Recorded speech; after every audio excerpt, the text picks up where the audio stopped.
Pues muchas gracias, Carmen, y es realmente pues, un placer estar aquí, un honor poder presentar lo que es realmente nada más un trabajillo que estoy desarrollando como parte de un proyecto más grande, y es algo que pues empezó con una pequeña anécdota que voy a contar sobre los caraítas de Castilla, y se convirtió en una pregunta, una cuestión un poco más seria y más desarrollada, más complicada, que ya llevo un año más de un año luchando con el tema, y creo que es ahora para salir en una colección de Mercedes García Renal sobre la conversión forzosa en Madrid, que está ya en marcha. Así que aprovecho para poder presentar un poco lo que ya acabo de escribir para ese volumen, y a ver todavía si me equivoco, si hay problemas, me pueden ayudar, hay tiempo para hacer correcciones también. Vamos a ver, pues... ¿Te molesta la luz, Brian? No, nada, no me molesta para nada. Como ha dicho Carmen, este proyecto tiene que ver con el verso, si así podemos llamarlo, Abdar de Burgos o Alfonso de Valladolid, que es una figura pues, muy interesante, muy única del siglo XIV, un converso por fe en vez de por fuerza, que no tenía una conexión directa con los levantamientos de 1321 ni con la cultura del siglo XV, pero la cuestión ha surgido si es realmente como un fundador de ese movimiento. Y así que la charla que voy a presentar tiene que ver con esta cuestión historiográfica y un poco sobre el concepto de lo que es la conversión, sobre todo la conversión forzosa, en un escritor tan metido en las cuestiones de conversión, pero también en la filosofía de la voluntad y el libre albedrío. Así que vamos a ver. Se han interpretado los eventos trágicos del año 1391 como un punto de inflexión en la historia medieval en la península ibérica. Las persecuciones de los judíos que tuvieron lugar durante este año y que forzaron a muchos miles de judíos a convertirse al cristianismo, dieron lugar a la clase social de los conversos e inauguraron la crisis social del siglo XV, que llegó a su punto álgido con la expulsión de los judíos. Eso lo sabíamos. Pero, aunque no cabe duda de que las conversiones forzosas de ese año marcaron una nueva etapa en la vida de los sefardíes, si así podemos llamarlos, de la península, algunos historiadores han insistido también en que el año 1391, en ese año confluyeron muchas corrientes culturales de los siglos anteriores. Como ha dicho recientemente la historiadora norteamericana Paula Tartakov, y cito, hay mucha continuidad entre el periodo antes y después de 1391, fin de cita.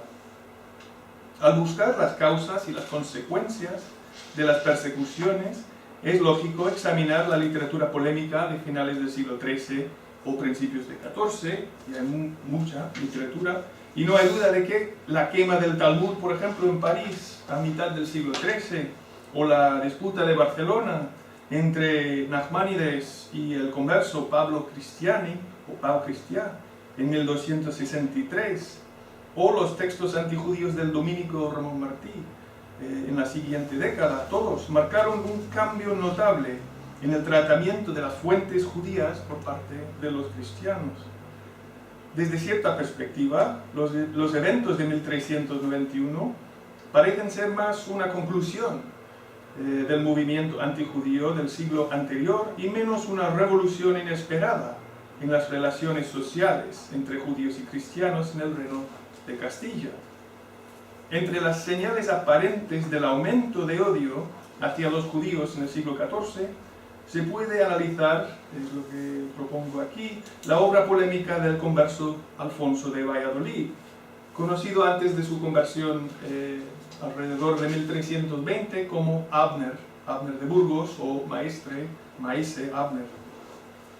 Después de su conversión, Alfonso se dedicó a escribir libros en hebreo, todos, para probar la verdad de la fe cristiana. Tiene una bibliografía extensiva y no voy a entrar en todos los textos, pero un poco de biografía para situar el proyecto. Él era un médico en la comunidad judía de Burgos y que, según cuenta él mismo, empezó a tener sueños mesiánicos cuando ya tenía 40 o incluso 50 años de edad, alrededor de 1315, así lo dice él. Después de convertirse al cristianismo, primero dentro de sí mismo, dice, y luego públicamente, escribió varias obras de polémica antijudía en hebreo, como he dicho, obras que avanzan muchos de los mismos argumentos de las disputas del siglo XIII, la disputa de Barcelona, la obra antijudía de Ramón Martí, etc. Ramón Martí fue el autor del monumental Cugio Fidei, o Puñal de la Fe, un manual de predicación y polémica de finales del siglo XIII, que está dividido entre textos en hebreo, arameo y latín. Alfonso empleó muchas de las mismas fuentes bíblicas y rabínicas, pero a diferencia de la polémica del siglo XIII, sobre todo la polémica de Ramón Martí, Alfonso escribió todo en hebreo, es decir, latín nada.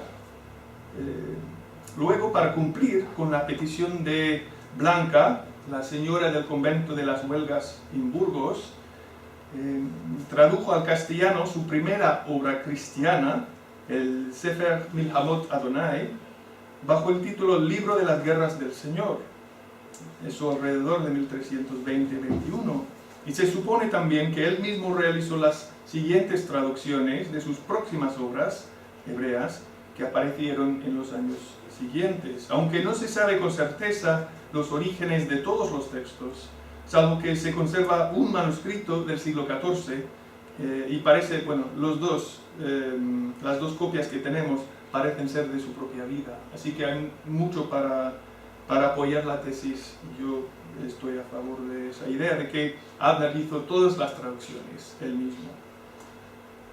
Su obra más importante, la llamada Moreh Tzedek, o Mostrador de Justicia, fue escrita justo después de su conversión, justo después del Sefer Milhamot Adonai, y es la obra ahora más temprana y más larga que ha llegado hasta nosotros en forma completa, aunque en versión castellana solamente.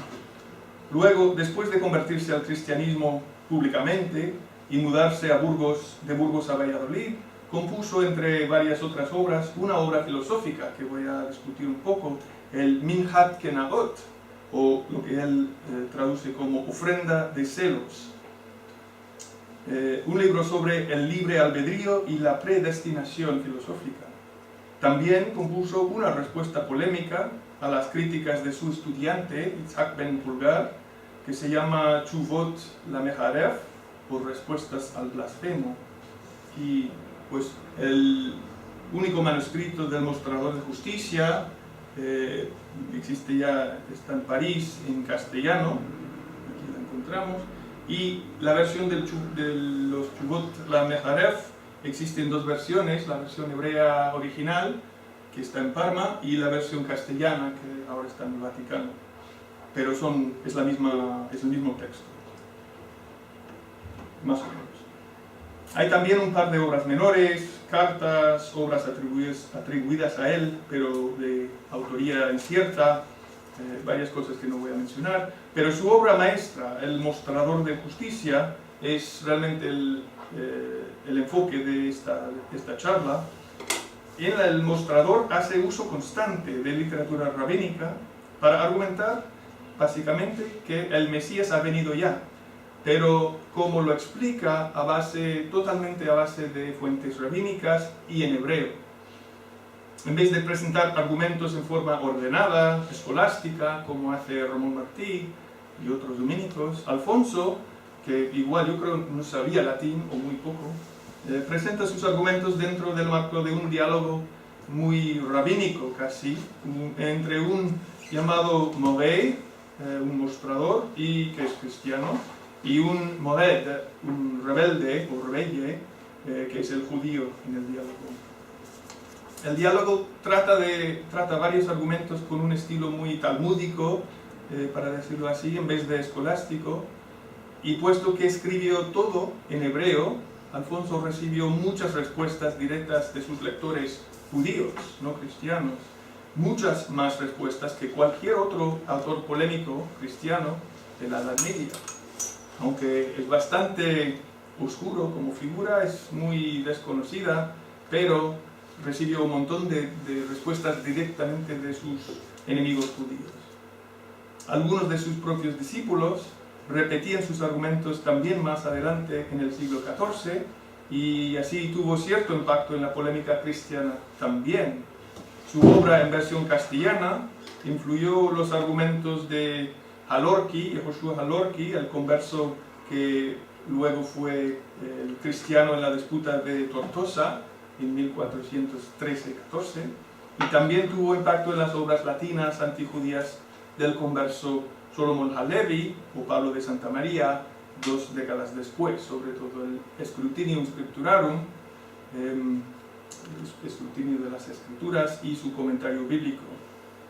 A través de Pablo de Santa María, también las ideas de Abner de Burgos llegaron a los debates sobre el Talmud en Alemania del siglo XVI. Y Reuchlin y Johannes Pfefferkorn y los alemanes que estaban debatiendo el Talmud en un ámbito cristiano también conocían sus obras a través de Pablo de Santa María.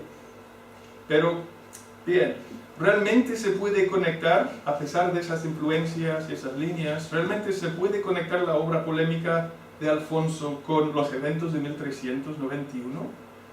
Esta es la pregunta. Para el historiador Yitzhak Ber, no hay ninguna duda.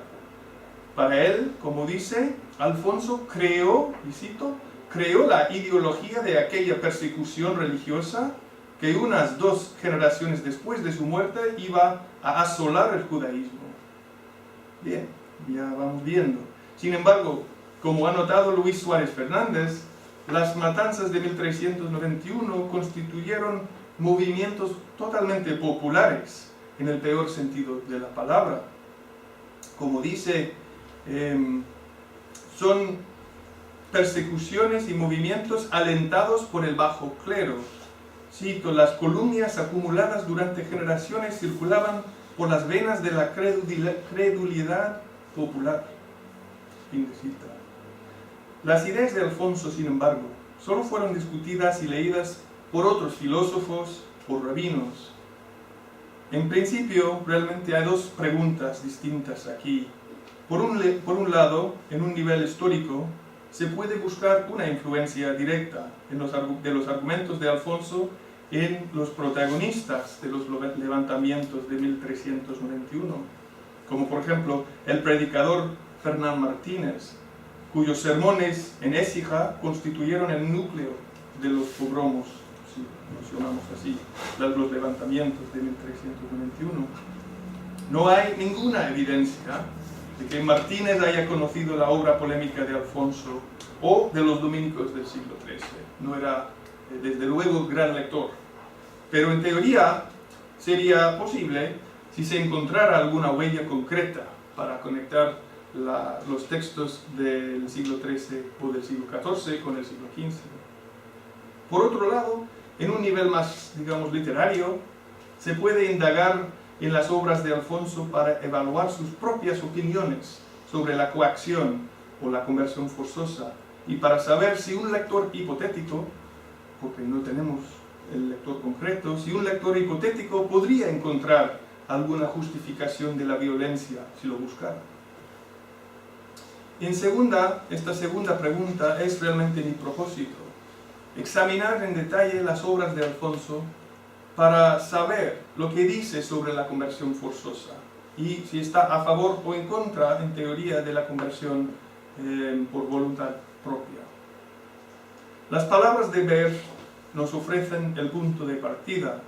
Dice también, cito, Maestre Alfonso de Valladolid no deja lugar a dudas respecto a su opinión de cómo había de resolverse la cuestión de los judíos. Persecuciones sangrientas. He aquí el único medio. Aquí quedó fijado, dice, por primera vez todo aquel plan que los enemigos de los judíos pusieron literalmente en práctica en 1391. Fin de cita. Ahora bien, estas postulaciones han llegado a tener mucha influencia. Si no fuera por el impacto de estas ideas después, no estaría aquí prestando atención a lo que dice. Pero llegaron a tener mucho impacto en otros historiadores. Solo menciono algunos que han repetido casi directamente sus ideas. Entre varios, Ron Barkay, Moisés Orfali, Avner Shamir, David Gillets y varios otros, que han repetido esta idea sin realmente hacer más comentario. Es en parte por esta repetición, para mí sorprendente, de las ideas de Ver, que empecé este proyecto, y al estudiar la cuestión a base de las mismas escrituras de Alfonso, yo he llegado a una conclusión un poco distinta. En los próximos minutos voy a presentar el argumento de que Alfonso no tiene una sola filosofía sobre la coacción, y de hecho presenta varias opiniones para mí contradictorias, que se cambian según el enfoque, en realidad variando entre un discurso pastoral, un discurso legal, otro filosófico y otro así teológico. Aunque Alfonso recomienda varias formas de presión social y legal para controlar a los judíos dentro de la sociedad cristiana, y como ejemplo voy a discutir lo que cuenta sobre una historia curiosísima de la conversión forzosa, así lo llama, de los caraítas de Castilla al rabanismo mayoritario. Sin embargo, no apoya la conversión forzosa como estrategia pastoral. Cuando discute la cuestión en términos puramente filosóficos, se contradice, para mí. Aunque apoya un determinismo absoluto, en que todas las acciones humanas son ya predeterminadas por el conocimiento divino, todavía mantiene que cada uno es puramente responsable o totalmente responsable de sus actos, aunque actúe incluso bajo amenazas o en contra de su propia voluntad. Y otra vez, cuando habla de la teología, y esto es lo que más sorprende, dice que Dios previene la conversión forzosa de los judíos en el mundo, no porque está en contra de la coacción, sino porque la conversión de los judíos va en contra de su plan divino, de mantener a los judíos en un estado inferior. Es decir, los judíos no se convierten porque Dios no quiere sacarlos de su cautiverio. Vamos a ver. Vamos a considerar en orden estas cuatro perspectivas: la pastoral, la filosófica, la legal y la teológica. Primero hay que hablar de la teoría pastoral de Alfonso, y en este punto él está claramente en contra de todo tipo de coerción o coacción. Dentro del contexto de la polémica antijudía de los siglos XIII y XIV, uno de los aspectos más llamativos y para mí originales de la obra de Alfonso, y que es evidente en el Mostrador de Justicia, es que emplea una retórica persuasiva para intentar convencer a sus lectores judíos, desde luego. Al hablar con el judío rebelde, entre comillas, el personaje del Mostrador es al principio muy amistoso, incluso tolerante. En vez de atacarlo o criticar al judío, lo trata como un hombre muy inteligente. Le invita a ser un libre pensador como él, no para convertirse, sino para leer. Como dice, y esta es la primera cita que aparece en la hoja, no se preocupen, no vamos a leer todo que está en esta hoja, esto es más como referencia, así que no voy a torturar a los lectores. Pero dice en la primera cita, solo voy a leer una pequeña parte, y lo leo así en versión original, que es un poco diferente del castellano moderno. Y ahora tú, judío, ten mientes a estas palabras asumadas que te mostré aquí, si tú eres de los hombres entendidos, que usaron mucho a trabajar en las ciencias verdaderas. que será tu intención en estas disputaciones a querer la verdad y servicio de Dios, non por manera de vencer, ni en vanagloria, y verás la certidumbre de la fe de los cristianos. Si tú, dice, no usaste a estudiar, si no estás acostumbrado a estudiar en los libros de las ciencias y saber todo lo que los antiguos dijeron en las cosas fundas y sutiles, es decir, las cosas profundas y sutiles, a donde llegaron los estudios de los mayores sabios, riendra saña de tu corazón, quita saña de tu corazón, y tuelle malicia de tu carne, y faz a tu oreja como la tolva del molino. Alza tu oreja como la tolva del molino, para recibir y a sufrirte sobre los que saben más que tú. Y acuesta tu oreja y escucha las palabras de los sabios, y tu corazón pon a mí entendimiento. En este discurso, que se repite en muchas maneras en varios capítulos del Mostrador, Alfonso trata de convencer al judío de que la conversión individual es la única manera de salvar a la comunidad judía entera. Cada judío, dice, tiene una responsabilidad de proteger y guiar a sus vecinos, a sus amigos y a sus propios hijos. Así, cita el dictamen talmúdico Kol Israel Arevim ze baze. Todo Israel, como dice, es fiador el uno por el otro. Usa esta cita para sugerir que la decisión de convertirse no solo es para salvarse a uno mismo, sino para salvar a todos los judíos. Dice, si fallare contradicción entre los sabios, puñe e traballe para entender por sí mismo, y no debe fincar hombre dudoso en esta gran raíz, en esta gran cuestión, que no es de las cosas que se pueden perdonar. El engaño que hombre puede recibir en ello no es como el engaño de haber, no es un engaño de dinero, de cosas, más es engaño del alma, para él y para su simiente, sus descendientes, para todos los que de él siguieren, ellos y sus fillos de sus fillos, hasta siglo. Y aquí lo cita, todo Israel son fiadores unos por otros. Con estos argumentos se presenta a sí mismo como un maestro judío, un sabio judío que le invita al lector judío a seguirle como un buen discípulo. En un sentido, para mí, paradójico, le invita al judío a ser un judío, digamos, más fiel. Pero esta fidelidad para él significa aceptar una interpretación mesiánica de las autoridades rabínicas.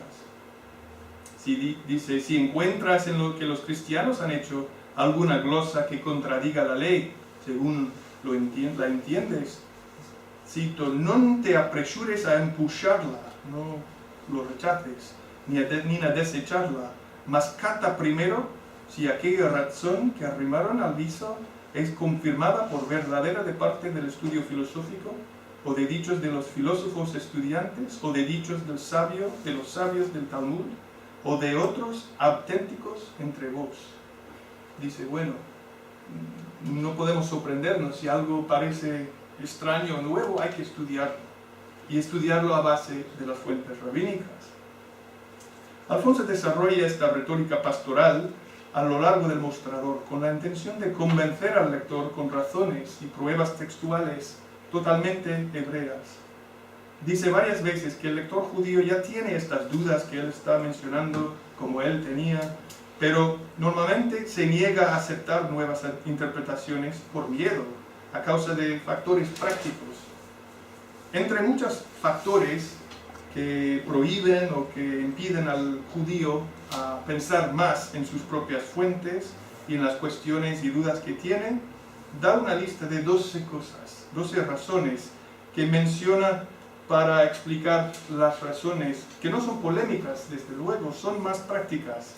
Dice, por ejemplo, es duro mudar uso y crianza, o que el hombre toma pesar de deshonra que sus parientes pueden recibir, o que el hombre toma pesar de ser entre gente extraña, o lo que es mi favorita, la razón, una de las 12, el hombre tomará vergüenza de despollar sus paños y entrar en agua ante hombres y mujeres, mayormente si tiene alguna mácula en su cuerpo.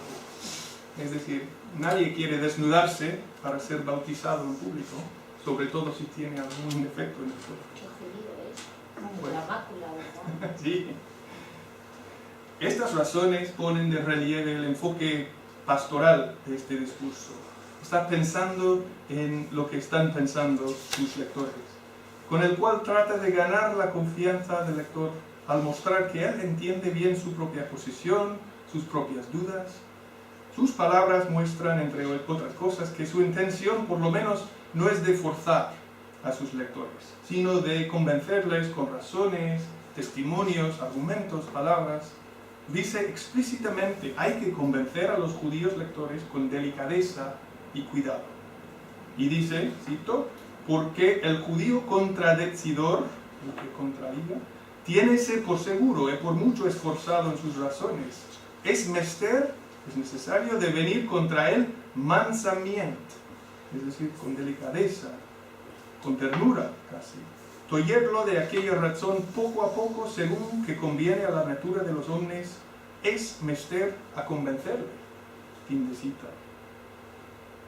Las palabras de Alfonso aquí sugieren el ideal pastoral del Papa Gregorio I al final del siglo VI, que prohibió el uso de la fuerza en la conversión de los judíos, una idea que unas décadas antes de la carrera de Alfonso fue repetida por el dominico Ramón de Peñafort, que lo expresa en su Suma de Penitencia, cito, los judíos y los sarracenos deben ser provocados a seguir la fe cristiana con autoridades, razones y ablandamientos más que con las asperezas.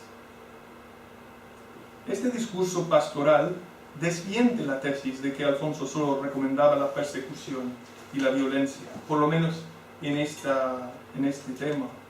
Desde una perspectiva filosófica, sin embargo, la cuestión se complica bastante, porque también Alfonso ha mantenido una idea sobre la falta de libertad que tenemos.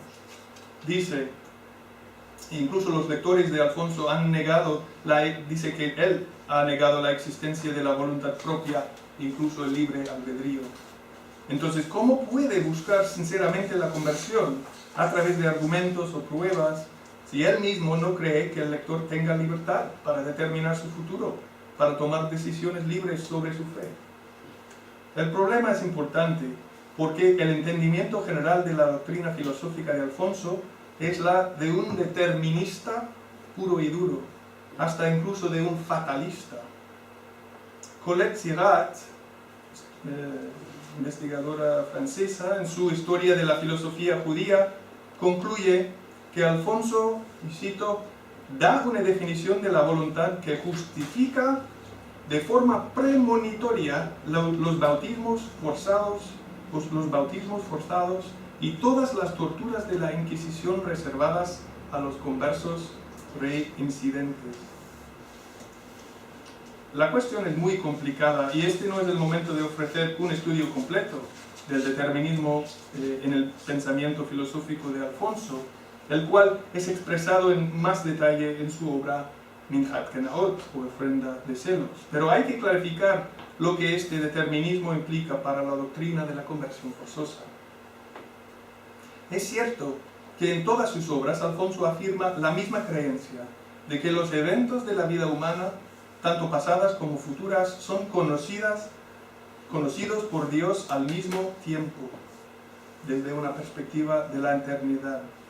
Por ser omnisciente y eterno, Dios sabe todo lo que va a pasar antes de que pase en el tiempo, incluso las decisiones individuales que cada uno va a tomar o incluso no va a tomar.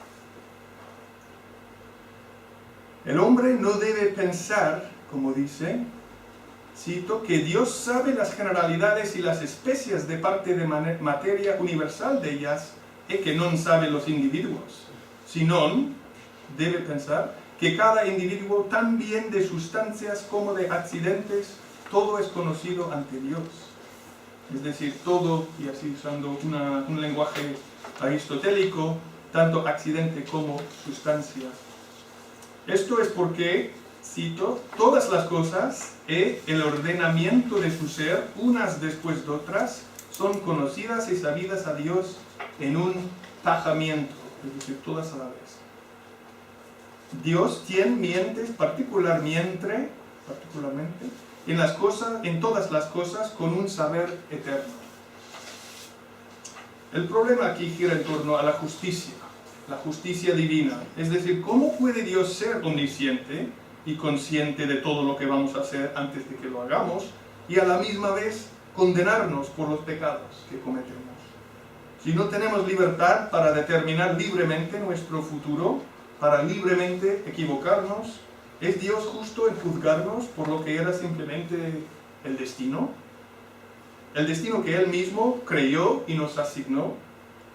La manera en que Alfonso resuelve este problema filosófico, que no es solo de él, sino de varios pensadores judíos del momento, es por distinguir entre el saber eterno, la perspectiva eterna de Dios, y el saber eterno de cada hombre. No sé qué está pasando aquí, mi destino. A ver. Si no podemos ver nuestro futuro, tenemos por lo menos la experiencia de escoger entre dos posibilidades en cada momento. Y esta aparente libertad es la base de la justicia divina. El hombre se esfuerza por algo porque piensa que lo puede conseguir, y así se salva ante Dios. Aunque algunos de sus lectores, como el converso Hasdai Crescas, en el siglo XV, aceptaron sus ideas, no todos los aceptaron. Se puede conectar o postular que a través de Hasdai Crescas las ideas de Alfonso llegaron muy lejos, incluso a tener influencia en la filosofía determinista de Spinoza. Podemos recordar que Spinoza dice, cito, «En el alma no hay ninguna voluntad absoluta o libre, sino que el alma es determinada a querer esto o aquello por una causa que también es determinada por otra, y esta a su vez por otra, y así hasta el infinito».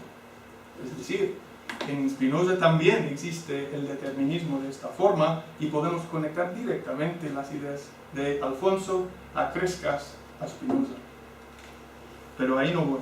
Sin embargo, algunos de los contemporáneos de Alfonso le acusaron de profesar este determinismo como manera de justificar su propia apostasía. Moisés Narboni, en su Ma'amar Habejirá, el tratado sobre el libre albedrío, dice, cito, «Cuando vio lo que había hecho y que fue un error según la filosofía, intentó absolverse de toda culpa por afirmar un determinismo total». Ahora bien, aunque muchos han notado los argumentos deterministas de Alfonso, hay pocos que hayan explicado la importancia, para mí, fenomenológica de la experiencia de su filosofía. Es decir, lo que cuenta es la intención, la experiencia, no en sí el acto. Dice, y esto es pues una cita muy interesante, a ver si primero empieza diciendo, «Siempre será poder de todo hombre a su albedrío libre, he dado en su mano». Es decir, todos tenemos libre albedrío, lo dice explícitamente. «Si quisieren, farán buenas obras, si no quisieren, no las farán. Y esto según que es tal en la natura de los hombres. Si no por esto, si no fuera por esta existencia del libre albedrío en cada uno, no hubieran menester ninguna ley, ni vieja ni nueva, ni habría ni pena ni galardón, ni día de perdones. Y serían todos aquellos profetas y sabios que nombré falsos y mentirosos. Todo es conocido, es a todo el que quisiere otorgar la verdad». Es decir, tenemos que tener la decisión propia y la voluntad o la experiencia de la voluntad, si no, no puede haber una ley divina. Ahora, ¿cómo podemos entenderlo? El determinismo mezclado o moderado, para así llamarlo, es lo que Charles Mannequin denomina determinismo compatibilista, o simplemente, como se llama en la filosofía, el compatibilismo. Y estos son términos raros, pero así se llama. Es una filosofía que acepta todo, por un lado, como predeterminado y a la vez que afirma la justicia de Dios. Dice Alfonso, «Lo conveniente es que hagamos obras del que cree que las obras son dadas al hombre y a su albedrío, y habrá pena y galardón por ellas». Es decir, lo importante es pensar que estamos escogiendo, no realmente escoger, porque Dios escoge, pero tenemos que tener esa experiencia. lo que nos importa aquí no son las minucias de esta doctrina, sino lo que significa en términos de la conversión forzosa. En términos filosóficos, el determinismo significa que en cierto sentido todo lo que hacemos es forzado por el destino, de manera que no hay conversión ni cualquier otro acto que en su fundamento no sea pues forzosa. El compatibilismo de Alfonso explica por qué presta tanta atención a la retórica pastoral, por qué trata de convencer, entre comillas, a sus lectores en vez de forzarlos. Por la justicia, pero la justicia depende de la ilusión de la libertad, o la experiencia de la libertad. Y hay otro problema filosófico que surge si nos preguntamos cómo Dios puede ser justo si ya somos conscientes de la fuerza del destino. Ahora que estamos conscientes de esta realidad, no estamos engañados por la circunstancia. Aquí Alfonso afirma algo sorprendente y para mí contradictorio. Dice, somos responsables de nuestros actos incluso cuando somos conscientes de ser forzados de hacerlos. Es una paradoja que él compara al caso de un niño enfermo que se cura cuando es obligado a tomar un medicamento que no quiere tomar. Como él lo explica, las retribuciones siguen a las obras. Manera que, aunque las obras sean forzadas de cualquier cosa, que sea también de la virtud susana de Dios, o como del entendimiento del hombre en su necedad. Es decir, no importa si somos conscientes o no, ignorantes o no, lo que importa es el acto. Esto contradice la filosofía de la voluntad. El resultado de esta conclusión parece, para mí, contradecir el compatibilismo que afirma que la justicia se basa en nuestra experiencia de la libertad. En esto Alfonso parece repetir la doctrina mezclada sobre la conversión forzosa que se promulgó en el Cuarto Concilio de Toledo en 633, cuando por primera vez se decretó, el Canon 57, que los judíos no pueden ser forzados a convertirse, pero, a la vez, los que han sido forzados están obligados a guardar la fe. Es decir, no se puede, pero tampoco se puede anular esas conversiones forzosas. Aunque no nombra este concilio directamente, la doctrina es en el fondo muy parecida, una contradicción. Como en el concilio de Toledo hay una contradicción entre la filosofía del bautismo y la retórica pastoral.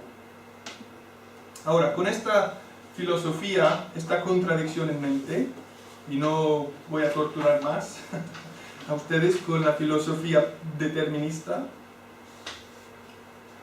pero con esta contradicción en mente podemos considerar unas de las anécdotas más interesantes de la obra de Alfonso, que es realmente para mí cómo empezó este proyecto, la de la conversión forzosa de los caraítas de Castilla. Ahora, los caraítas son una secta judía que rechaza la tradición rabínica y solo reconoce la autoridad de la Biblia hebrea.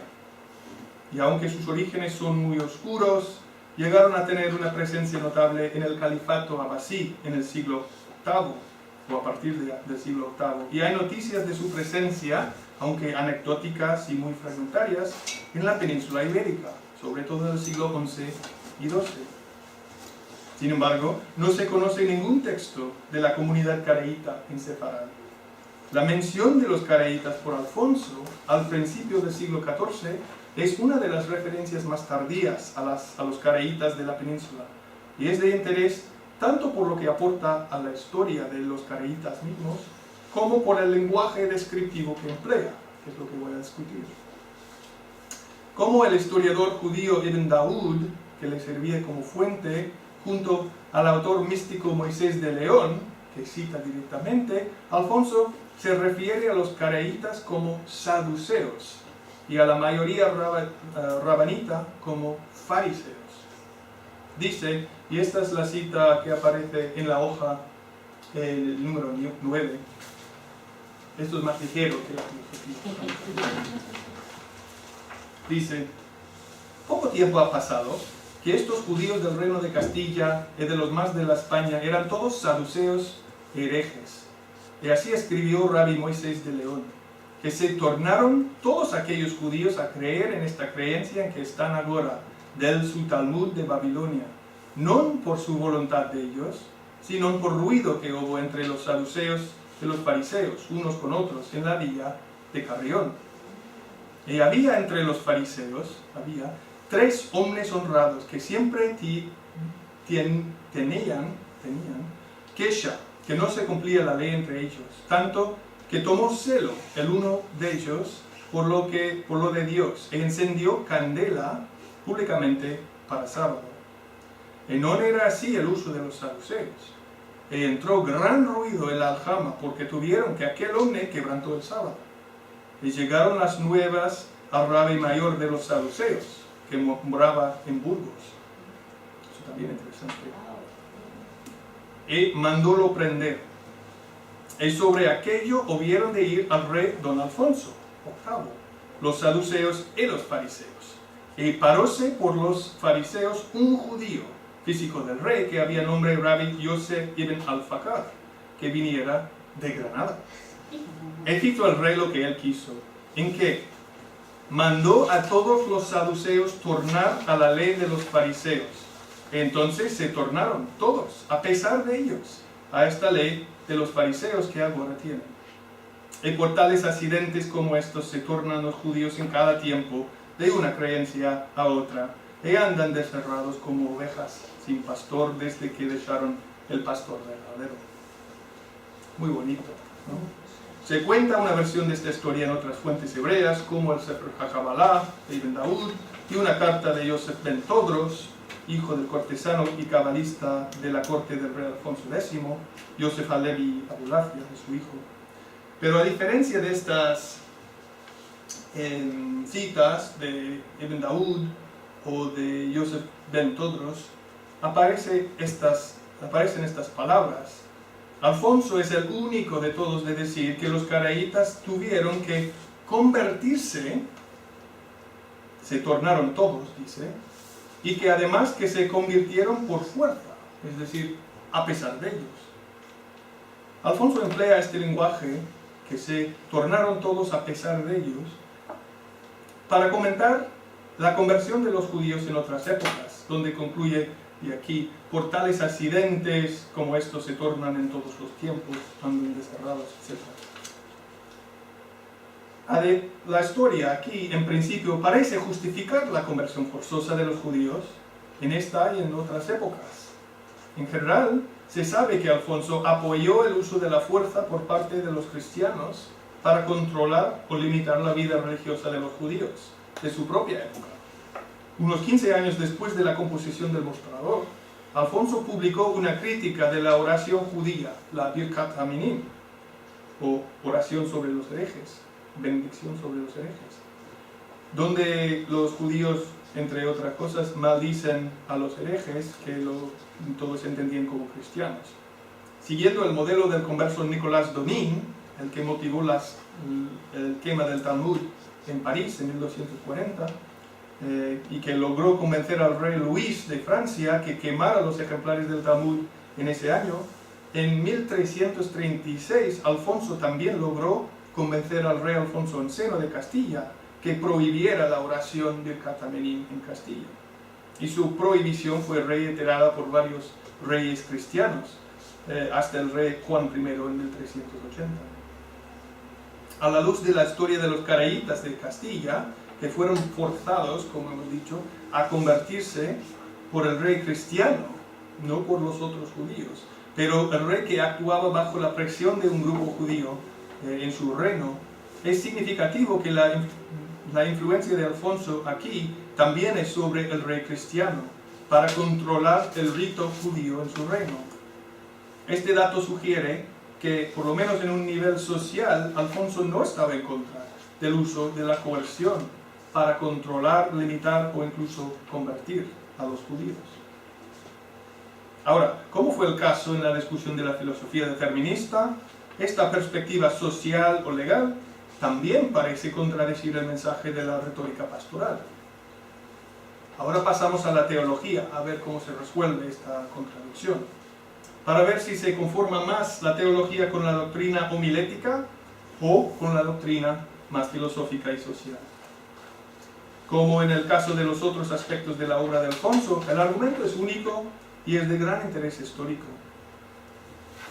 Entre las 12 razones prácticas que da, que había mencionado, uno no quiere desnudarse, por ejemplo, uno de sus puntos es muy curioso. Dice, la cosa decena, la razón décima, es la liviandad de la premia de la captividad. Es decir, es porque el cautiverio de los judíos es demasiado ligero. Los que tener en su rebelía, según dijo Salomón, vencerá al sabio con poca palabra y al loco con azote. Es decir, el problema es que no sufren lo suficiente para convertirse, ¿no? Esta frase de que está citando la Biblia, ¿no? Vencerá al sabio con pocas palabras, pero al loco con azotes. Esta frase es uno de los ejemplos principales que ofrece Ver para probar su argumento que Alfonso solo recomienda, en sus palabras, persecuciones sangrientas. En este contexto, Ver tiene razón al decir que Alfonso habla de la coerción y la fuerza como maneras eficaces para convencer a los judíos. Y aquí habla no de judíos individuales, uno por uno, sino de los judíos como un pueblo, cómo tratar al pueblo judío en la sociedad cristiana. Dice, han de haber tribulaciones y pobredad más de lo que ahora tienen, y que han de despreciar en la fe que tienen que despreciar su propia fe. La pena y las tribulaciones los forzarán para tener mientes mejor en la razón de la fe que tienen, para saber por qué es este mal que les viene. Y esto según lo que dijo el rey Salomón, la verdasca y la afluenta dan sapiencia. Ahora, estas palabras pues, son bastante claras. Al hablar del pueblo histórico de los israelitas, Alfonso dice que los que volvieron del exilio de Babilonia han sido excluidos de la nación de Israel, que muchos de ellos habían sobrevivido en su época, pero sin ninguna fuerza vital. Ellos son, en las palabras del profeta Zacarías, que emplea Alfonso, ovejas de la matanza. Esto es, y cito, porque serían como ovejas que no son para hacer corderos, ni dar leche, ni velocinos, ni para otra cosa, sino para matarlos. Aunque Alfonso está hablando de los judíos del pasado, usa el mismo lenguaje para insultar al lector judío en el mostrador, o más bien el rebelde. Dice que el rebelde no acepta los argumentos que propone, por fin pierde paciencia y dice, todos los judíos como él son como asnos enfermos, acostados a la muerte, que los aguijones no hacen mucho pro a ellos y que sus dueños no han voluntad para servirse de ellos más. Hasta aquí parece que Alfonso está muy a favor de la coerción, tan como en un nivel social como en un nivel filosófico, a favor de la conversión forzosa, y que su discurso pastoral parece ser nada más un engaño para poder expresar sus argumentos apologéticos pues, en defensa del cristianismo con un poco más retórica. Pero, a pesar de estos argumentos, claramente a favor de la violencia, y a pesar del lenguaje más agresivo y violento al final del mostrador, aquí Alfonso hace un giro muy curioso para finalmente rechazar la coerción y la fuerza, diciendo que, aunque es eficaz, no es el método empleado por Dios. Ahora, ¿por qué? Primero explica que es parte del plan divino para la historia que haya una parte infiel de la humanidad que sirva como chivo expiatorio para el resto de los justos. Igual que en un cuerpo, y aquí se ve su formación médica, en un cuerpo ha de haber órganos limpios y órganos que se encargan de la suciedad. Los judíos tienen un papel en la historia humana, incluso después de Cristo, porque son como, digamos, filtros que recogen el pecado de los otros. Y esto es una cita, pues, interesantísima. El número 13 dice, Dios está ya sañudo sobre los judíos, está enojado, nunca más los recibirá, porque la natura endeuda el ser, endeuda en el mundo bienes y males. Dios tiene mientes a departir entre ellos a escapar de los males de sus amigos que tienen la ley verdadera y darles los bienes. ¿Qué está diciendo? Es menester que sean entre ellos hombres apartados, para en que se alleguen todos los males. Hay que haber hombres apartados para recibir los males, o los más, en guisa que los bonos sean escapados o librados de aquellos males. Así como es la bolsa de la fiel, el vaso, la bolsa de la orina, el estenquino fondonero, son aparejados de entre los otros miembros para que se allegue apartamiento, la cólera y la malenconia y la orina y la digestión, porque sean los otros miembros librados y limpiados de ellos. Casi no por eso serían los otros miembros y el cuerpo todo confundidos y corruptos por la malicia de aquellas sobejanías que se mezclarían con ellos. Así, los judíos son gente para en que se ayunten los pecados y las malicias. Es decir, está comparando a los judíos a los órganos de limpieza, bueno, digamos, a la bolsa o al intestino. Las palabras de Alfonso no solo critican a los judíos, hay que reconocer, aunque es feo, que también está concediendo a los judíos un papel en la historia religiosa. Aunque claro, se define este papel en términos totalmente cristianos, negativos, muy ofensivos, pero está defendiendo algo muy parecido al argumento de San Agustín, que dice en su Contrafausto: la infidelidad de los judíos se ha convertido en algo útil para nosotros los cristianos, ni disminuye la autoridad de aquellos libros por aquello hecho de que los judíos no entiendan. Es más, se acrecienta la autoridad, pues hasta su misma ceguera de los judíos está anunciada en los libros, razón por la que su falta de inteligencia de los mismos otorga un testimonio mayor a la verdad. ¿Por qué? Dice San Agustín: al no entender dichos libros que predicen esa falta de inteligencia, manifiestan también los judíos su veracidad. Un poco difícil de seguir, pero está diciendo por no entender los libros en que es predicho que no van a entender, muestran que los libros son verdaderos. Su ignorancia sirve del pueblo cristiano. Para Alfonso, que no cita este testimonio de Agustín, pero cita a otros, desde luego estaría de acuerdo con esta idea si lo hubiera conocido. Los judíos tienen el papel importante de personificar el error para los cristianos. Y lo que es más, Alfonso propone, y aquí podemos ver un poco su visión determinista del mundo, hay una cierta cantidad fija del pecado en el mundo, del mal, que hay que colocarla en alguna parte u otra. Y si los judíos no lo incorporan en sí mismos como chivos expiatorios, ese mal pasaría a la otra gente, tanto a los cristianos como, dice, a los musulmanes, que son mejores que los judíos, porque aceptan por lo menos a Cristo, aunque de mala manera. De esta manera, si los judíos fueran forzados a convertirse, ese papel desaparecería. Los males del mundo pasarían a los demás. Dicen: si los judíos hubiesen tribulaciones tan malas y tan fuertes, para que hubiesen todos a tornarse a la ley de los cristianos o a la ley de los moros, que fuesen astragados del mundo, tornarse ian aquellas malicias. Es decir, aquellas malicias se tornarían por su natura a los cristianos y a los moros, y perderían ello el provecho y la guarda divina que han porque creen en el Cristo. Mas ahora que los judíos son fallados en cada lugar apartados, no entrepesarán todos los cristianos y los moros en sus pecados, es decir, no se caerán. Los judíos, en fin, son necesarios para realizar el plan divino, y en este sentido no es esencialmente algo malo. Desde luego, dice, Dios no crió ninguna cosa que no sea buena en sí. Los judíos son en el mundo de parte del bien absoluto, dice, como los otros gentiles, como serpientes y escorpiones, como leones, como osos, pero son malos por parte de sus opiniones.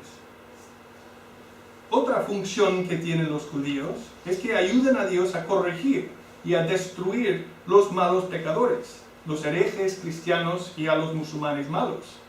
Dice, menester es que mantenga Dios a los judíos en el mundo como mantiene a los diablos, para ser armas de su saña, y mensajeras de su ira, para hacer entrepesar, para hacer caerse en pena a los malos cristianos y a los moros. Ved ahora, dice, aparentemente sin ironía, ved ahora cuánto grandes y cuánto maravillosas son las obras de Dios, que escogió a la gente de Israel para su servicio de entre las otras gentes por esencia y por accidente. Vamos a ver. La idea, el resultado de esto es básicamente que Dios no quiere convertir a los judíos, porque como hemos visto forman una parte esencial de su plan. Pero hay otra razón final, y aquí voy a terminar, que es, no quiere convertir a los judíos porque no quiere liberarlos de su propio cautiverio. Al rechazar a Jesús, los judíos habían sido condenados a ser, como él dice, cautivos espirituales durante el resto de la historia. Y si Dios impusiera mucha presión para convertirlos contra su voluntad, esto los salvaría de la condenación que han merecido. Evitar la conversión forzosa, como dice él, es de la maldición de captividad perdurable que es sentenciada sobre ellos. Es decir, el no forzar es parte de su condenación. Casi hubiésedes con gran graveza, si sufrieron mucho, en guisa que no las pudiésedes sufrir, o que fuésedes astragados en una vegada, sería la vuestra deshonra así acabada, y había a ser perdurable. Es decir, en otras palabras, Dios les quita a los judíos la verdasca dura de encima. En teoría podría salvarlos así, pero no es por caridad ni por amor, sino por ira y justicia. No actúa con clemencia, sino con justicia dura. Dice, esta es la última cita, sin duda que cuelga Dios de sobre vos aquella verdasca dura, les quita esta verdasca dura de vos, que podría dar sapiencia y tornar a bien. Y esto en todo tiempo que no fuere voluntad de Dios de vos dar salvación, vinto ayer de vos la deshonra universal y eterna que puso por sentencia sobre vos. Pues mientras que vos no hubieredes aquella verdasca dura, mientras no tienen ustedes esta verdasca dura para forzar, será aquello gran prueba que a los entendidos para entender que Dios vos aborrece. Es decir, mientras no estáis sufriendo, esto muestra que Dios no os quiere. En resumidas cuentas, podemos ver aquí que Alfonso de Valladolid presenta una teoría, digamos, compleja. En cierto sentido, lo que dice parece totalmente contradictorio. En un momento rechaza la coerción, al siguiente apoya la coacción como un aspecto natural de la historia judía. Desde una perspectiva pastoral, elabora una retórica complicada para intentar convencer a los lectores judíos que piensen, acepten la verdad con mucha reflexión. En un sentido social, sin embargo, no oponía el uso de la coerción legal para limitar y controlar la vida judía. En este sentido, parece ser que no consideraba que los judíos debieran tener libertad de culto en la sociedad cristiana. En un sentido filosófico, afirmaba a la vez un determinismo total, una creencia en la responsabilidad individual a la misma manera, lo cual sugiere que estaba en contra de la conversión, pero también a favor. Pero al mismo tiempo decía que cada uno es responsable de sus actos, incluso los actos hechos bajo coacción.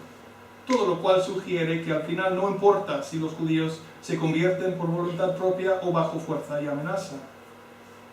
Y aunque afirma que la fuerza podría ser muy eficaz, y al final dice que podría salvar a los judíos, dice que no es la voluntad de Dios que los judíos sean salvados en masa, sino uno por uno, según su propia fe o según su propia experiencia de fe. Esto es tanto porque como pueblo tienen una función soteriológica de juntar el mal del mundo y quitárselo de otra gente, y también simplemente Dios no quiere emplear demasiada fuerza porque esto proporcionaría a los judíos una salvación que al final no merecen. Tomándolo todo en cuenta, podemos concluir que Alfonso de Valladolid, por lo menos, no habría recomendado las persecuciones y conversiones masivas de 1391, no porque no fueran violentas o injustas, sino porque eran demasiado eficaces. Al mismo tiempo, el hecho de que en teoría no estaba en contra del uso de la fuerza, sobre todo si era por acción real, sugiere que no estaría en contra de los métodos de la Inquisición, al indagar los motivos de la fe o al presionar a la gente a ser más piadoso. Es fácil ver cómo unos lectores posteriores, si hubieran buscado, podrían haber encontrado una justificación de la conversión forzosa, o, en las palabras de Ver, persecuciones sangrientas. Pero al fin y al cabo hay que concluir que Alfonso no esperaba ninguna conversión masiva como la de 1391, porque para él la salvación de todos los judíos antes del fin de la historia simplemente no era parte del plan divino. Ahora, para concluir, es verdad, como ha dicho Pablo Tartakov, que los eventos del final del siglo XV, XIV, comienzos del XV, eran consecuencias obvias de conflictos polémicos anteriores, y que los eventos de 1391 intensificaban pautas ya existentes, como dice ella. Y es cierto que también que los escritos polémicos de Alfonso representan uno de los ejemplos más elaborados y complicados de estas pautas. Sin embargo, decir así que los escritos de Alfonso eran una causa lógica de los eventos o una fuente de violencia que tuvieron lugar medio siglo después de su muerte, todo esto simplemente mal interpreta sus ideas y reduce todo tipo de violencia a una caricatura antijudía que en última instancia no nos ayuda a explicar las causas históricas de los eventos. Muchas gracias.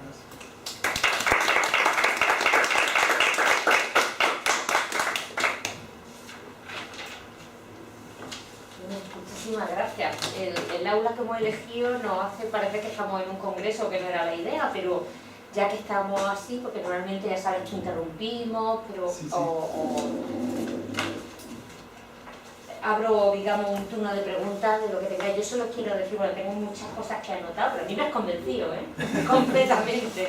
Pero yo sé que Axel está loco por preguntarme, así que sí, porque Axel... No, yo siento que el texto está imbuido de un paulinismo al estilo un Pablo evangelizador de los judíos.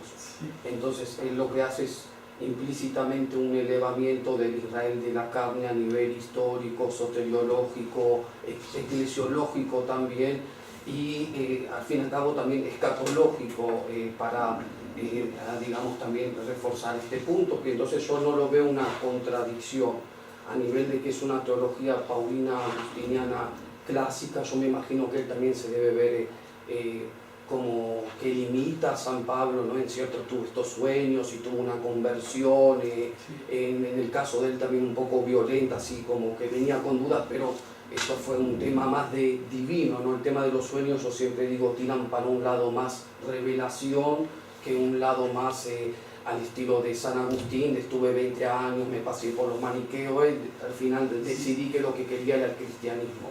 Es una conversión así. Entonces yo creo que a nivel pastoral ya en sí el texto es una misionera, o sea, es una alternativa misionérica catequética a estos pogrom que van a ver, que yo siempre los veo antisemitas, y que acá es la diferencia grande. Yo creo que el texto de Abner de Burgos, a diferencia de otros textos como el Publio Fide o el Fortalitium Fide, el de Joshua Lorchi, el Erroribus Ex Talmud, no usan este tipo de escolástica y sí maman de lo que llamó Robert Chazan la Innovative Argumentation, o lo que trabaja Jeremy Cohen en sus libros, pero se ahorra el tema antisemita. Es como que trabaja un tema teológico antijudío para no penetrar en un antisemitismo que es que el judío es irracional, que el judío no tiene la capacidad mental para entender las escrituras y demás. Entonces esto es algo más antijudío clásico que se junta con esta línea paulina agustiniana que él utiliza. En el tema de las conversiones forzosas, que usted dice que él utiliza, entre otras cosas, el Concilio de Toledo. Yo también creo que es también la teología de Tomás de Aquinas en su Suma Teológica. No hay que hacer a la fuerza, pero si ya están adentro, mantener a la fuerza también está. Y son cosas que yo creo que también va muy bien con el tema, no sé cómo se dice en castellano, el mayala seudá, que hay que obligarlos a venir a comer si no quieren, también juntarlos a la fuerza que vengan. Entonces siempre está esa tensión en el cristianismo. Sí, esa tensión está, y por eso creo que hay que entender. Por un lado, Alfonso mantiene un nivel de pensamiento puramente teológico que sigue esa pauta. Por otro lado, tiene acciones, o sea, está hablando al rey, está tratando de tener influencia directa en la sociedad, y ahí pues es mucho menos guiado, lo veo, por esta teología. Por eso parece ser una contradicción. En teoría, teológicamente, no es tradicional en ese sentido, ¿no? El concepto de que los judíos tienen un papel de ese tipo soteriológico. Yo no sé, yo creo que es algo bien converso, porque entonces uno también se siente bien, al fin y al cabo uno también es Israel en la carne y en el espíritu, y uno es como que también lleva el tema de la sangre de Jesús y de los apóstoles, pero por el otro lado uno recibe el Evangelio de Cristo, uno es el verdadero Israel, uno pasa a ser más cristiano que el gentil. Entonces es como que uno también se consuela con estas cosas. Es verdad, aunque hay que tener un poco de cuidado, yo creo, para no mezclar lo que dice él con esa tendencia en el siglo XV. Es decir, ya es mucho más explícito, Pablo de Santa María es muy explícito sobre este punto, está orgulloso de ser totalmente. Un judío converso, dice que no, es realmente el que pues está más directamente íntimo con Jesús y la tradición levita, pues eso es lo que quiere pasar a su hijo. Los residuos judíos que le van quedando. Es decir, hay que tener, pues somos los mejores. Pero en Abner es muy temprano para leer estas cosas tan sociales. Yo creo que no ha llegado a este punto, aunque sí tiene esa tendencia, igual podemos llamarlo un fundador, pero es mucho menos desarrollado ese pensamiento. Y todo esto, por un lado, me parece muy obvio. Es decir, estoy diciendo lo que para mí era obvio antes de empezar, pero había que pasar uno por esos puntos para mostrar que los historiadores se han equivocado. Pero más que nada, es un tema historiográfico fuerte, o sea, él quiere ver en estas persecuciones un proto-nazismo y demás, o sea, es historia de él, que él escupe en estos libros, hoy en día uno lo siente fuerte, y otros que lo siguen, que son filojudíos antisemitas como Witzig y demás, que intentan buscar que siguieron siendo judíos 300 años después también. Sí, pero me sorprende un montón porque conocía muy bien la obra de Alfonso, era un tema que le gustaba mucho, quería indagar, quería escribir todo un libro sobre Alfonso, y me sorprende lo que dice, porque está distorsionado totalmente por su realidad y por su experiencia y por su forma de ver. Y aún así, pues no pasa nada, pues se ha equivocado o se ha leído de su manera, y es también como Netanyahu, ¿no? Un poco pues, guiado por su filosofía, y ya está, no vamos a pues, quejarnos más de esa historiografía, es lo que es. Pero no, tiene un impacto pues, que sigue, y eso es lo que me ha empujado a hacer este estudio, que en sí podemos decir, pues lo que dice Ver ya ha tenido su momento, está leyendo a través de unos ojos muy particulares que quieren ver el futuro en el pasado y tal. Pero la gente lo está siguiendo, le está siguiendo sin... Bueno, son esas cosas que uno va y agarra y son mantras que van pasando y uno las utiliza. Es mucho más fácil porque, Baer es una gran autoridad y yo creo que está pasando en otras áreas también de la investigación. Los textos, llegar a estos textos que no están todos editados, que hay que leerlos en lenguas que no son tan fáciles, es más fácil decirlo, y lo ha dicho Baer, él lo sabe, ¿no? Pero a mí me ha gustado muchísimo que haya situado el análisis en 4 tipos de discursos, 4 retóricas distintas, porque has mostrado muy bien, vamos, a mí por lo menos, ya te digo que me has convencido mucho, porque ven muy bien todas las contradicciones, pero también cómo se imbrican los discursos de distinta índole con distintos objetivos y va diciendo distintas cosas. Yo evidentemente me encantan las metáforas del cuerpo. Sí, sabía que me iba a gustar, ¿verdad? Eso es bien paulino, el tema del cuerpo místico y demás, y cada uno tiene un lugar. Sí, pero te iba yo a preguntar, porque no lo sé, ¿eh? Mira que te he oído veces hablar de Abner, pero él practicaba, o sea, aparte del conocimiento, él practicaba, vivía de la medicina, ¿lo sabes? Pues no sabemos concretamente. Como pasa con Lo los que médicos, que sabemos que son médicos, pero no sabemos, ¿no? O sea, no hay pruebas, pero sí lo que sabemos, mucho viene de sus propias, pues su testimonio, pero lo que sí sabemos es que en 1295, cuando hubo unos movimientos mesiánicos en varias comunidades judías, eso también llega a través de fuentes hebreas, ¿no? Sí, tienes que marcharte, no hay ningún inconveniente, pues, libremente. Que me tengo que marchar. Claro. Gracias. En 1295 hay que tener cuidado porque esto nos llega a través de fuentes cristianas puramente, no hebreas. Pero había, según algunas fuentes, unos movimientos mesiánicos en Ávila y Ayón, ¿vale? En la comunidad judía, que muchos iban en cierto día a la sinagoga, esperaban pues una señal y tal, y aparecen cruces en su ropa, y eso les causó un sufrimiento traumático, y dice Abner que mucha gente lo buscaba por problemas médicos después de esta experiencia, y al tratar a tanta gente por sus dudas y esa experiencia, empezó a tener dudas. Dice que eso fue para él el comienzo de su camino de buscar otra cosa en 1295, pero no hizo nada. Vamos, o sea, leía, estudiaba, dudaba, pero no se convirtió directamente. Y intentó rechazar esas dudas y buscar otro camino más tradicional. Explícitamente dice, y pensé, no soy mejor que mis antepasados, no voy a rechazar la fe de mis padres. O sea, ¿quién soy yo para tener estas dudas? Eso es lo que dice, es parte de su retórica, pero es muy elaborado. Y dice que al final fueron los sueños, que no podía resistir, aunque intentaba empujarlo y rechazarlo, los sueños le amenazaban y no podía escapar. Es muy moderno, es un problema existencial. Sí. O sea, sufrió una crisis. Y llega a su punto álgido, ¿no? En la sinagoga va y está rezando y dice, Dios, ¿por qué? ¿Por qué? Y se duerme. Dice, porque estaba sufriendo tanto, se duerme y tiene un gran sueño de Jesús que pues le regaña y dice, ¿por qué sigues así?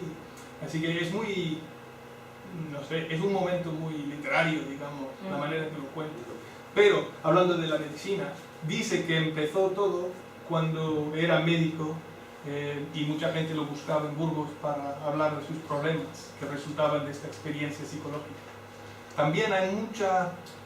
Ahora, Norman Roth, no digo más, Norman Roth, no quiero hacer comentarios sobre Norman Roth, pero Norman Roth, que se equivoca mucho, también dice que Abner no fue médico, sino que trabajaba en encuadernaciones de libros.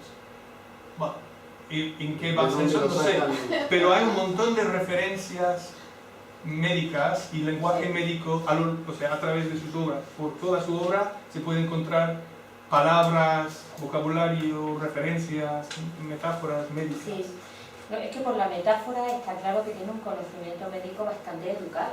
Sí, o sea, yo creo que al leer estas metáforas... Sabemos que además por su época ya, donde el corpus de medicina hebrea está bastante avanzado, está muy consolidado, hay un corpus, formaba parte del estudio de los judíos que querían una formación, ¿no?, más allá de la formación talmúdica, que estudiaban algunos de los libros de medicina como parte de su formación. Sí. Incluso en esta época que ya está traducido el canon galiciano, por ejemplo, el libro primero del canon de Avicena el que más se conserva en hebreo, precisamente porque se consideraba un libro de altísima formación para los jóvenes que querían adquirir una educación muy completa, fíjate tú. Y él lo cita.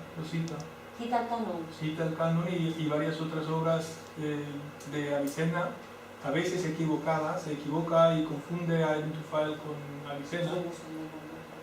Y eso a causa de las traducciones también, Claro, por eso te digo. hebreas. Pero sí, está muy metido en esta discusión, así que para mí es obvio que era, solo mirando sus obras se ve que era médico, que tenía una formación médica que no tenía de otras cosas. Pero también sabemos que dejó a trabajar así cuando se fue a Valladolid, después de su conversión, porque sabemos lo que hacía después. Se hizo sacristán de la iglesia mayor de Valladolid, la catedral de Valladolid. Sí, de todas maneras la mayoría de los médicos judíos no se dedicaban exclusivamente a la medicina. Sí. Era otra forma, algunos eran prestamistas, incluso no voy yo a apoyar las tesis de Norman Roth, pero incluso podía ser a la vez encuadernador y médico, ¿no? Claro, eso es la posibilidad existe. Es muy posible. La posibilidad existe. Y una pregunta muy tonta, pero es que me ha hecho mucha gracia, en el ejemplo 9 del Mostrador de Justicia, dice: poco tiempo ha pasado que estos judíos del reino de Castilla y de los más de la España eran todos saduceos de herejes. La anécdota, que por cierto vaya anécdota súper chula. ¿Cómo dice en hebreo España? Ah, sí. Pues mira, esto solo existe en castellano. No tenemos el hebreo, pero sí podemos buscarlo en el Chubot, ¿no? Que sí tenemos una versión hebrea, no de esta sección, pero hay referencias. No estoy, o sea, ahora mismo lo Es que puedo. es tan temprano para que diga España, ¿cómo lo dice en hebreo? Claro. ¿Qué idea tiene él? Claro. Podemos buscar en el texto hebreo, que lo tengo aquí del Chubut, a ver si hay referencias, si menciona. Pero aquí esto solo existe en castellano, esta sección, el mostrador. Así que es lo que es. ¿Quién escogió esa palabra para decirlo? Me gustaría saber. Eso me ¿Ellos son caraítas o saduceos? Porque no se entiende, es una mezcla que él hace. Él ve en el caraíta el saduceo. Sí, él, ¿cómo? Porque Él son sigue cosas a diferentes. Ibn Daud, supuestamente. Hasta el día de hoy yo digo, uno va a Israel y tenés sectas caraítas y tenés gente como yo que puede pensar que Zahar Beonesh Baolam Hazé y este tipo de cosas que son bien saduceas al estilo del primero y segundo siglo de la era cristiana. Pero en la tradición medieval, siguiendo a Ibn Daud, se mezclaban esas cosas, se juntaban. Y se llamaban a los caraítas saduceos, como hace Ibn Daud, ¿no? Y está seguro, está hablando de caraítas. Y no de los saduceos, que yo Y sé no que de había saduceos. ciertos saduceos, o sea, en España hay mucha gente que después, como Moisés Orfal, intenta demostrar que estas corrientes de criptoaverroísmo tienen que ver con estas corrientes de saduceos. Yo no creo que sea por eso, pero tienen lugar.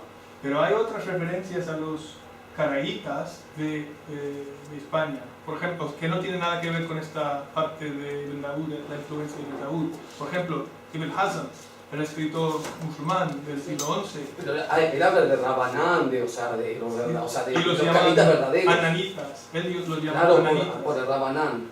Claro, y tiene razón, o sea, pero está hablando Pero de no los son mismos saduceos. centros de la misma gente, cuando habla de las mismas ciudades donde había centros. Así que está muy bajo la influencia de Ibn Daud, esta discusión de Abner, de saduceos y fariseos, pero yo creo que saduceos no había en el mundo de Abner.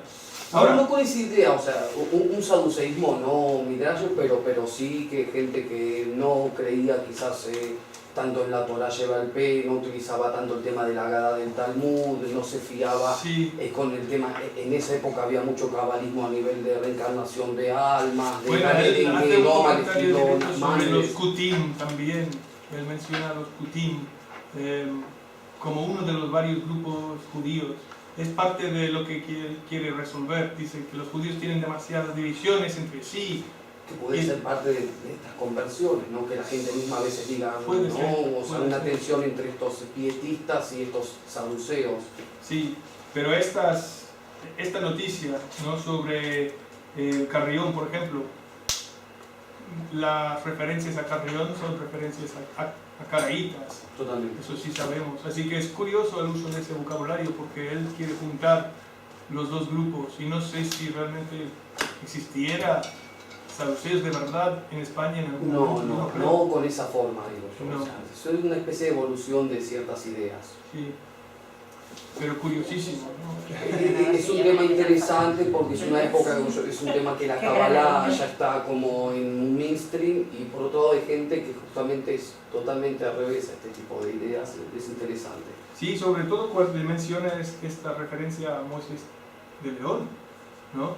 Dice que es una carta que había leído de Moisés de León, una carta, que no hay ninguna referencia parecida, es la única referencia de ese tipo a un escrito desconocido de Moisés de León, ¿no? Es Zohar, pero no existe, así que esta es la única referencia a esta carta que supuestamente habla de esta anécdota. Sí. Curiosísimo.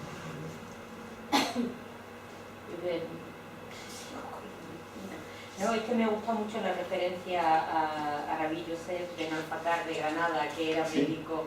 Lo digo porque tenemos tan pocas referencias, qué pena que José Ramón no ha podido venir, por cierto, que quería venir y me dijo que te lo dijera. A los judíos de Granada, y estamos viendo este movimiento, esta movilidad que da, de hecho, la práctica de la medicina, ¿no? De este judío que es de Granada, que vive en el reino nazarí, sin embargo se va a Castilla y trabaja como físico en la corte del rey. Me ha resultado tan interesante y que esté por medio ahí con los fariseos y los saduceos. Y bueno, esta referencia también a la bolsa de la fiel, el vaso, la bolsa de la orina, lo he subrayado así con el estentino fundonero. Sí, porque además presupone un conocimiento que además está usando en terminología muy galénica. Sí. Me hubiera gustado también ver cómo la cita en hebreo, porque es muy interesante ver cómo se adapta terminología hebrea a la nomenclatura más puramente. Me gustaría, o sea, para mí sería muy interesante ver cómo él está trabajando en la lengua romance, toda esta terminología médica que ya conocemos, y cómo la usa en hebreo, y si tiene que ver, porque es Castilla con la que se está usando en los textos que circulan. Eso me interesa mucho también. Algún día debería de sentarme contigo y que vayamos buscando la terminología, porque creo que tiene una enorme importancia para ver la transmisión de conocimiento médico entre las comunidades judías de la península ibérica y de Provenza e Italia, que es donde se están traduciendo y produciendo los textos médicos. Pues yo tengo ganas algún día de realmente organizar un poco todas las referencias médicas, científicas. Es que sabes que yo siempre me he dedicado más a los judíos, a los médicos judíos de la Corona de Aragón y del sur de Francia, Provenza, incluso Italia, pero últimamente es como que los propios textos me están volviendo a Castilla. Yo salí huyendo de la Granada Nazarí cuando terminé la carrera y no sé si voy a llegar a la Granada Nazarí, pero por lo pronto ya estoy casi en Córdoba, o sea que, pero me interesa mucho, ¿sabes? Yo no sé si tú sabes que en el siglo XIV todavía los médicos judíos castellanos están escribiendo en árabe. Sí. Entonces es muy interesante ver, y están escribiendo, además hay un texto fantástico del siglo XIV, parece que de alguien de la familia de Elohim Ben Bakar, que está escribiendo un libro también muy cultivado, de alguien muy educado, con mucha educación médica, pero lo escribe muy local y dice, bueno, si tienes tal problema con la vesícula, no tomes vino de León, porque el vino de León es muy áspero y te hará daño no sé dónde, y si vives en Valladolid, entonces es que estaban leyéndonos las citas, yo las estaba leyendo y subrayando, digo, por Dios, es que coincide con el libro este de medicina, que se llama el libro de medicina regia, además, ¿no? Entonces, es muy interesante esta comparación de cómo probablemente estaba practicando Abner de Burgos en la época en que se estaba produciendo esta literatura. Y el autor de esta obra dice, bueno, y con los cristianos no discutas porque no tienen ni idea de medicina. Entonces me interesa mucho. O sea, que yo te animo a que hagas eso, que ponga un día orden y busques todas las referencias médicas, qué maravilla. Es que la obra de Abner es tan extensa, y tan llena de cosas y sorpresas, que sigue dando, que cada vez que trabajo otra vez encuentro otro camino. Sí, es verdad. Y nadie lo toca, no sé. O sea, llevas muy años poca hablando de gente Abner que y lo siempre toca. me dices algo nuevo. Es como... ¿sabes? Y hay un montón de otras cosas que quedan así medio hechas. O sea, es tan extenso. Se puede decir, el mostrador, solo el mostrador, es tan largo como el Pugio Fidei. Es decir, son 400.000 palabras. Es un tocho, pero enorme de cosas. Y no solo es de polémica, sino también un montón de referencias rabínicas, algunas que no existen en otra parte, que hemos encontrado. Referencias médicas, referencias filosóficas. O sea, tiene tantos caminos para seguir. Por eso nadie lo lee y dice, como ya lo dijo Jaime Beinart. Y la gente, bueno, tiene miedo. Porque... Esos personajes quizás también opacan de lo grandes que son, ¿no? Uno ya dice, bueno, son estos personajes que entonces uno no se quiere acercar. También esto tiene lugar, yo creo. Sí. Uno usa las citas clásicas que ya vienen 50 años atrás y sigue adelante. Hace falta una traducción nueva de la obra de Abner. Eso es un sueño mío también. Hacer todas sus obras en un lugar. Sí. Una traducción en un volumen, con un índice. Sería maravilloso. ¿No? Para poder no solo pues, tener un vocabulario contemporáneo para leer a Abner, sino también para comparar sus obras hebreas y castellanas, para la gente que trabaja en un camino y no otro, pueden comparar para ver dónde se repite, porque muchas cosas en el mostrador aparecen otra vez en el Chubot, o sea, él recicla mucho, pero no exactamente, hay citas que aparecen en 3 lugares, a veces... Copy paste.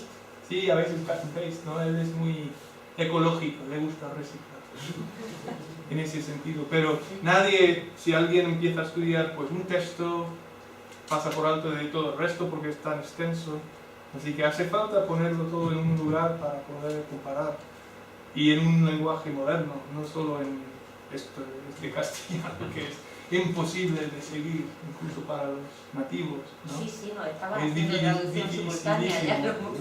Hay que acostumbrarse, ¿no?